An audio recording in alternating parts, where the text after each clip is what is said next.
कहानी की शुरुआत होती है 1950 में, जहां एक कार फैक्ट्री के अंदर कुछ गाड़ियां तैयार की जा रही थी। लेकिन उनमें से एक लाल रंग की गाड़ी खास थी, जिस पर एक मैकेनिक काम कर रहा था। जब वो इंजन चेक कर रहा था तो अचानक गाड़ी का हुड अपने आप बंद हो गया, जिससे उसका हाथ बुरी तरह जख्मी हो गया। उसे जल्द से जल्द डॉक्टर के पास ले जाया गया और उसके बाद एक और मैकेनिक गाड़ी चेक करने आया। जब वो गाड़ी के अंदर था तो उसकी सिगार की राख सीट पर गिर गई। खैर, फिर कई घंटे बीत गए और फैक्ट्री का काम खत्म हो गया। सब अपने अपने घर लौट रहे थे, पर जाते हुए सुपरवाइजर ने देखा कि लाल रंग की गाड़ी की लाइट अभी भी चालू थी। उसने जैसे ही गाड़ी खोली तो अंदर से सिगार वाले मैकेनिक की लाश बाहर गिरी। इस घटना को अब 28 साल बीत चुके थे। हम डेनिस नाम के एक स्टूडेंट को देखते हैं, जो अपनी गाड़ी में अर्नी नाम के एक दूसरे लड़के के घर पहुंचा। अर्नी एकदम सीधा साधा पढ़ाकू लड़का था। डेनिस और अर्नी एक दूसरे से काफी अलग थे, पर फिर भी वो जल्द ही काफी अच्छे दोस्त बन गए। आज उनके स्कूल का पहला दिन था।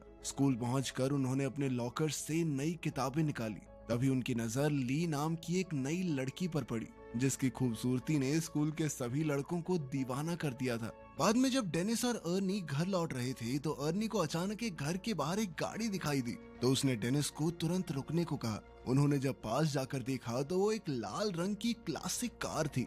ये वही फैक्ट्री वाली कार थी जिसे हमने कहानी की शुरुआत में देखा था, पर अब इसकी हालत बिल्कुल खटारा हो चुकी थी। लेकिन अर्नी को इससे कोई फर्क नहीं पड़ा और वो उसी पल गाड़ी का दीवाना हो गया। तभी गाड़ी का मालिक जॉर्ज वहां आया और उसने कहा कि इस गाड़ी का नाम क्रिस्टीन है और ये उसके भाई की कार है, जिसकी कुछ हफ्तों पहले ही मौत हो गई। दरअसल जॉर्ज जल्द से जल्द इस गाड़ी से छुटकारा पाना चाहता था, इसीलिए वो इसे सिर्फ $250 में बेचने को तैयार हो गया। डेनिस ने अर्नी को सलाह दी कि इतनी खटारा गाड़ी पे पैसे क्यों लगा रहा है भाई, कोई दूसरी ले लियो। मगर अर्नी ने बिना सोचे समझे उसी वक्त गाड़ी खरीद ली। फिर शाम को जब वो घर लौटा तो उसके माँ बाप ने उसे गाड़ी खरीदने के बारे में बताया, जिस पर उसकी माँ ने उसे बहुत डांटा। लेकिन अर्नी ने उनकी एक नहीं सुनी, क्योंकि उसने ये गाड़ी अपने जमा किए हुए पैसों से खरीदी थी। पर फिर भी उसकी माँ कहने लगी कि ये गाड़ी इस घर में तो नहीं रहेगी। तो अर्नी डेनिस के साथ गाड़ी को लेकर एक गराज में पहुंचा। वहां वो गराज के मालिक विल से मिले, जो एक नंबर का खड़ूस बुढ़ा था। पर फिर भी उसने अर्नी को यहाँ अपनी गाड़ी रखने की इजाजत दे दी। रास्ते में डेनिस ने अर्नी से पूछा कि उसने क्रिस्टीन जैसी घटिया और खटारा गाड़ी क्यों खरीदी।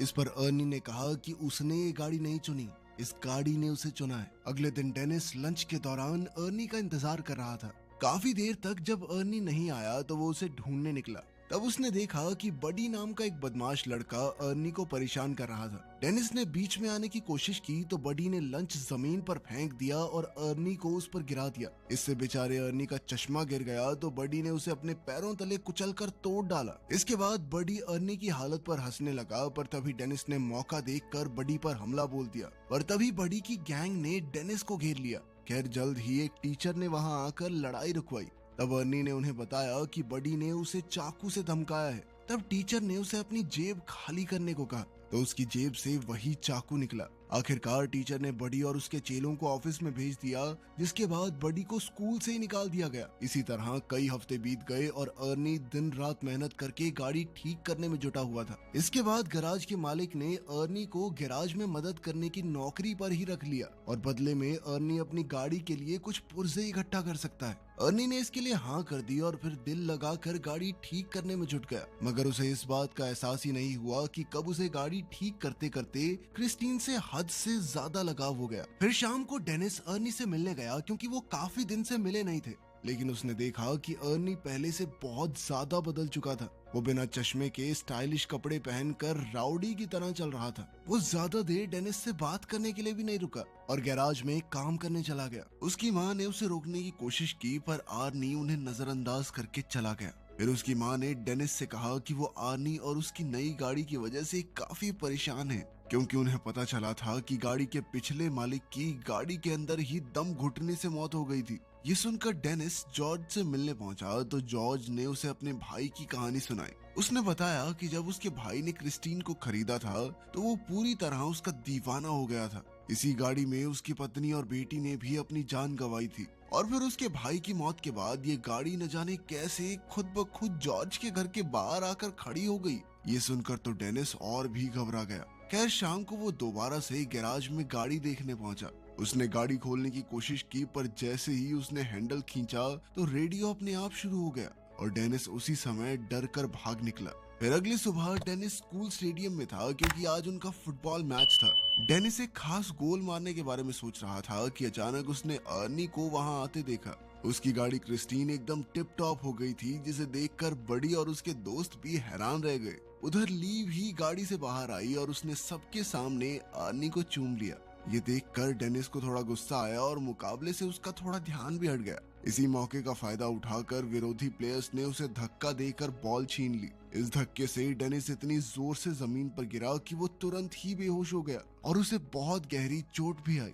इस घटना के कई दिन बाद डेनिस की आंख खुली तो उसने देखा कि वो एक हॉस्पिटल में था और उसकी टांग और गले में प्लास्टर लगा हुआ था। तभी आर्नी उससे मिलने आया। तब डेनिस को एहसास हुआ कि उसका दोस्त कुछ ज्यादा ही तेजी से बदल रहा है। कहाँ 1 महीने पहले वो एक डरपोक सा लड़का हुआ करता था जो अपने घर वालों की हर बात मानता था। खैर अर्नी जल्द ही उसे अलविदा कहकर निकल गया। फिर शाम को वो ली के साथ मूवी थिएटर गया और बाद में वो दोनों गाड़ी में ही एक दूसरे को चूमने लगे। पर जब मामला आगे बढ़ा तो ली अचानक उतरकर गाड़ी से बाहर आ गई। अर्नी उसके पीछे गया तो ली कहने लगी कि मुझसे ज्यादा तो तुम इस गाड़ी से प्यार करते हो। अर्नी को उसकी बातें बहुत अजीब लग रही थी, लेकिन फिर भी उसने जैसे तैसे ली को मनाकर वापस गाड़ी में बैठाया। लेकिन उसी समय अचानक विंडशील्ड खराब हो गई तो अर्नी बाहर निकलकर देखने लगा। अंदर ली कुछ खाने ही लगी थी कि अचानक गाड़ी का रेडियो अपने आप चालू हो गया। उसी समय डैशबोर्ड से बहुत तेज रोशनी आई और ली को लगा कि उसका गला घुट रहा है। उसे सांस नहीं आ रही थी तो अर्नी तुरंत उसकी मदद के लिए दौड़ा, मगर गाड़ी अंदर से लॉक हो चुकी थी। अर्नी बेहद परेशान होकर बाहर से गाड़ी खोलने की कोशिश करता रहा, पर कोई फायदा नहीं हुआ। इधर ली दम घुटने से मरने ही वाली थी कि ऐन वक्त पर वो अंदर से दरवाजा खोलने में कामयाब रही और तभी साथ खड़े एक आदमी ने जैसे तैसे उसे खींचकर बाहर निकाला। ये देखकर अर्नी ने गुस्से में उस पर हमला कर दिया, पर वो तो सिर्फ ली के गले में फंसा हुआ खाना निकाल रहा था। आखिरकार मामला शांत हुआ और अर्नी ली को घर वापस छोड़ा। ली गाड़ी से निकलते ही घर में घुस गई और उसने कहा कि वो अर्नी से कोई बात नहीं करना चाहती। अर्नी ने उससे माफी मांगने की कोशिश की, पर ली के दिमाग में छप चुका था कि इस गाड़ी ने मुझे मारने की कोशिश की है। और तो और उसे लगता था कि क्रिस्टीन उससे जलती है, क्योंकि जब भी वो गाड़ी में इकट्ठे होते हैं तो कुछ न कुछ गड़बड़ हो जाती है। ये सब सुनकर अर्नी को लगा कि ली के दिमाग को धक्का लगा है, इसलिए उसने कहा कि वो कल बात करेंगे। फिर अर्नी वापस गाड़ी में बैठा, मगर गाड़ी चालू ही नहीं हो रही थी। तब उसने क्रिस्टीन से बात करते हुए कहा कि आज ली के साथ जो भी हुआ उससे कोई फर्क नहीं पड़ता, क्योंकि वो क्रिस्टीन से हमेशा उतना ही प्यार करता रहेगा। इसके बाद उसने चाबी घुमाई तो गाड़ी तुरंत ही चालू हो गई। अब वो सीधा गैराज पहुंचा और क्रिस्टीन को वहीं छोड़कर घर वापस चला गया। पर तभी उसके पीछे से बडी और उसके दोस्त गैराज में घुस गए। उन सबके पास तरह तरह के हथियार थे और देखते ही देखते उन्होंने पूरी गाड़ी तबाह कर दी। फिर अगले दिन अर्नी ने ली को जैसे तैसे मना ही लिया और फिर वो दोनों गैराज में आए ताकि अर्नी गाड़ी से अपना वॉलेट निकाल सके। मगर जैसे ही वो अंदर गए तो क्रिस्टीन को तहस नहस देखकर अर्नी को बहुत बड़ा धक्का लगा। ली ने हैरान होकर पूछा कि ये किसने किया, मगर अर्नी अचानक बिना बात के उस पर चिल्ला पड़ा और उसने ली को दूर चले जाने को कहा। बाद में अर्नी ने अपने माँ बाप को इस बारे में बताया तो उन्होंने अर्नी को शांत करते हुए कहा कि वो उसे नई गाड़ी दिलवा देंगे। पर इससे अर्नी को और ज्यादा गुस्सा आ गया, क्योंकि वो जानता था कि ली की तरह उसके माँ बाप को भी क्रिस्टीन से नफरत है। और तो और उसने क्रिस्टीन की इस हालत का जिम्मेदार भी अपने माँ बाप को ही ठहराया, क्योंकि अगर वो उसे गाड़ी घर पर रखने की इजाजत दे देते तो आज वो सही सलामत होती। फिर वो उन्हें और भी बुरा भला कहकर अपने कमरे में जाने लगा, पर उसके पिता ने उसे पीछे से पकड़कर अपनी माँ से माफी मांगने को कहा। मगर अर्नी और भी बुरा भला बोलता ही जा रहा था तो उसके पिता ने उस पर हाथ उठा दिया, लेकिन अर्नी ने भी वापस हमला किया और चुपचाप घर से बाहर आ गया। वो सीधा क्रिस्टीन के पास पहुंचा और एक बार फिर से एक एक पुर्जा जोड़कर उसे ठीक करने का फैसला किया। मगर उसने अब जो देखा उसके पैरों तले जमीन ही खिसक गई। उसने देखा कि मानो जादू से गाड़ी अपने आप ही ठीक हो रही थी। तब अर्नी ने खुश होकर गाड़ी से पूछा कि वो क्या क्या कर सकती है। अब गाड़ी ने कुछ ही पलों में खुद को ठीक करके पहले जैसा कर लिया। खैर फिर आधी रात को हम मूची नाम के एक लड़के को देखते हैं जो बडी का साथी गुंडा था। वो सड़क के बीचों बीच एक ट्रक को रोककर उसे लूट रहा था। तभी अचानक उसे दूर से गाड़ी के इंजन की आवाज सुनाई दी। उसने थोड़ी पास जाकर देखा तो पता चला कि ये तो क्रिस्टीन थी, जो एकदम नई होकर उसके सामने आकर खड़ी हो गई थी। उसे लगा कि अर्नी गाड़ी में ही होगा, तो वो समझ गया कि अर्नी को पता चल गया है कि उसने ही बडी के साथ मिलकर क्रिस्टीन को तहस नहस किया था। अब वो अर्नी से माफी मांगने लगा, पर अचानक गाड़ी की हेडलाइट जली और वो तेजी से मूची की ओर बढ़ने लगी। मूची उसी पल अपनी जान बचाकर भागा और सड़क के साथ मौजूद गली में छुप गया। उसे लगा कि अब तो गाड़ी उसका पीछा छोड़ देगी, मगर जल्द ही क्रिस्टीन दोबारा से उसके पीछे बढ़ गई। अब मूची भागकर एक पुराने वेयर हाउस में घुस गया, लेकिन क्रिस्टीन ने उसका पीछा नहीं छोड़ा। आखिरकार मूची एक जगह फंस गया जहां क्रिस्टीन ने उसे घेर लिया और अब उसके पास भागने का कोई रास्ता नहीं था। मूची ने अपना चाकू निकालकर अर्नी को धमकी दी, पर क्रिस्टीन जबरदस्ती अंदर घुस गई और मूची को बेरहमी से कुचल दिया। फिर अगली सुबह अर्नी डेनिस से मिलने गया और उसे मूची की मौत के बारे में बताया। ये सुनकर डेनिस को बहुत हैरानी हुई। उसे ये भी समझ नहीं आ रहा था कि अगर क्रिस्टीन पूरी तरह तबाह हो गई थी तो वो अपने आप ठीक कैसे हो गई। मगर अर्नी ने कोई जवाब नहीं दिया और चुपचाप चला गया। तभी डिटेक्टिव जेंकिंस उससे मिलने आया और भरोसा दिया कि वो क्रिस्टीन पर हमला करने वाले गुंडों को ढूंढ रहा है और साथ ही मूची के कत्ल का केस भी उसी के पास है। अर्नी ने कहा कि वो मूची की मौत के बारे में कुछ नहीं जानता, पर वो इस खबर से बहुत खुश है। ये सुनकर डिटेक्टिव को उस पर शक हो गया। उसने अर्नी को बताया कि उसकी गर्लफ्रेंड ने ये गवाही दी है कि गाड़ी बिल्कुल टूटने फूटने के बावजूद भी अपने आप ठीक हो गई। ये सुनने के बाद अर्नी चुपचाप वहाँ से चला गया। बाद में उसने ली को फोन करके मिलने बुलाया तो ली ने इनकार कर दिया, जिससे वो और ज्यादा गुस्से में आ गया। वहीं दूसरी ओर ली और उसका दोस्त डॉन शराब लेकर गाड़ी में जा रहे थे। रास्ते में एक दूसरी गाड़ी उनका पीछा करने लगी तो बडी ने गाड़ी रोककर देखा कि आखिर इस गाड़ी में कौन है, पर हेडलाइट्स की वजह से उसे कुछ दिखाई नहीं दिया। फिर उसने अपनी गाड़ी रिवर्स की तो दूसरी गाड़ी भी वैसे ही रिवर्स होने लगी और तब ये खुलासा होता है कि वो गाड़ी कोई और नहीं बल्कि क्रिस्टीन ही थी। अब बडी ने गुस्से में आकर गाड़ी भगाई और सीधा एक गैस स्टेशन पर जाकर ही रुका, जहां उसका दोस्त रिची काम करता था। फिर उसने बाहर आकर एक लोहे का सरिया उठाया और अपना पीछा करने वाले आदमी को सबक सिखाने के लिए तैयार हो गया। लेकिन तभी क्रिस्टीन बहुत तेज रफ्तार में आई और सीधा बडी की गाड़ी से जा टकराई, जिससे उसकी गाड़ी का बहुत नुकसान हुआ। बडी को लगा कि अर्नी गाड़ी के अंदर ही है, तो उसने अर्नी को बाहर निकलने को कहा, पर क्रिस्टीन एक बार फिर तेजी से बडी की गाड़ी से जा टकराई और सीधा उसे वर्कशॉप में घुसा दिया। डॉन गाड़ी में बैठा था तो क्रिस्टीन ने उसे भी बडी की गाड़ी के साथ ही कुचल दिया। उसी समय बडी की गाड़ी से पेट्रोल लीक होने लगा और अचानक उसमें आग लग गई। कुछ ही पलों में पूरे गैराज में जबरदस्त धमाका हो गया और रिची भी इसी आग में झुलसकर मारा गया। ये देखते ही बडी अपनी जान बचाकर भागा, पर क्रिस्टीन जलते हुए फिर से उसका पीछा करने लगी। आखिरकार उसने बडी को भी कुचल दिया और वो वहीं जलकर राख हो गया। कुछ समय बाद गैराज में विल को किसी गाड़ी के आने की आवाज सुनाई दी। उसने देखा कि क्रिस्टीन धुएं से लिपटी हुई थी। उसे काफी हैरानी हुई क्योंकि अर्नी तो कोई दूसरी गाड़ी ठीक करने गया हुआ था। अब वो अपनी बंदूक लेकर देखने गया कि क्रिस्टीन के अंदर आखिर बैठा कौन है। उसने दरवाजा खोलने की कोशिश की, पर वो बहुत ज्यादा गर्म थी और इसीलिए उसने कपड़े की मदद से दरवाजा खोला। जब उसने देखा कि गाड़ी तो एकदम खाली थी तो उसे कुछ भी समझ नहीं आया। फिर वो खुद गाड़ी में बैठ गया, पर अब उसे इस गलती का नुकसान भुगतना होगा क्योंकि क्रिस्टीन आज कोई गवाह जिंदा नहीं छोड़ने वाली थी। अचानक उसने दरवाजा अंदर से बंद कर दिया और फिर उसने विल की सीट को डैशबोर्ड में घुसाकर बेरहमी से मार डाला। फिर अगली सुबह जब अर्नी गैराज पहुंचा तो उसने देखा कि वहां कई सारी पुलिस कार्स मौजूद थी। वहां वो डिटेक्टिव जेंकिंस से मिला तो पता चला कि क्रिस्टीन में गैराज के मालिक विल की लाश मिली है। इस पर अर्नी कहने लगा कि वो नहीं जानता ये सब कैसे हुआ, पर उसका दिल जानता था कि इसके पीछे क्रिस्टीन का ही हाथ है, क्योंकि वो एक बार फिर से चमचमाती हुई अपनी जगह पर खड़ी थी। उधर डेनिस हॉस्पिटल से घर लौटा तो ली ने उसे फोन करके कहा कि वो उससे मिलना चाहती है। ली ने कहा कि उसे लगता है कि क्रिस्टीन ने अर्नी को अपने वश में कर लिया है और अब वो क्रिस्टीन की दीवानगी में पागल होकर कुछ भी उलझुल हरकतें कर रहा है। डेनिस ने कहा कि उसे यकीन है कि अर्नी खुद से कोई गलत काम नहीं कर सकता,